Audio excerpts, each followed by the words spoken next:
ನಮಸ್ಕಾರ. ದಿನಕ್ಕೊಂದು ಕಗ್ಗಕ್ಕೆ ಸ್ವಾಗತ. ಪರಮಸಿದ್ಧಿ. ಪುರುಷ ಸ್ವತಂತ್ರತೆಯ ಪರಮಸಿದ್ಧಿಯದೇನು, ಧರಣಿಗನುದಿನದ ರಕ್ತಾಭಿಷೇಚನೆಯೇ.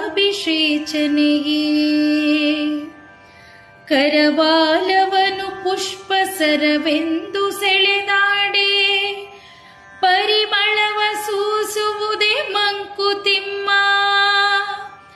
ಪರಿಮಳವ ಸೂಸುವುದೇ ಮಂಕುತಿಮ್ಮ. ಪರಿಮಳವ ಸೂಸುವುದೇ ಮಂಕುತಿಮ್ಮ. ಭಾವಾರ್ಥ: ಮಾನವನ ಸ್ವಾತಂತ್ರ್ಯಕ್ಕೆ ದೊರಕುವ ಅಪೂರ್ವ ಫಲ ಯಾವುದು? ನಿತ್ಯ ಭೂದೇವಿಗೆ ನೆತ್ತರಿನ ಅಭಿಷೇಕ ಮಾಡುವುದೇ? ಖಡ್ಗವನ್ನು ಹೂವಿನ ಹಾರವೆಂದು ಭಾವಿಸಿ ಬಳಸಿದರೆ ಅದು ಎಂದೂ ಪರಿಮಳವನ್ನು ಬೀರಲಾರದು. ಸ್ವಾತಂತ್ರ್ಯದ ಫಲ ಸುಖವಷ್ಟೇ. ನಮಸ್ಕಾರ.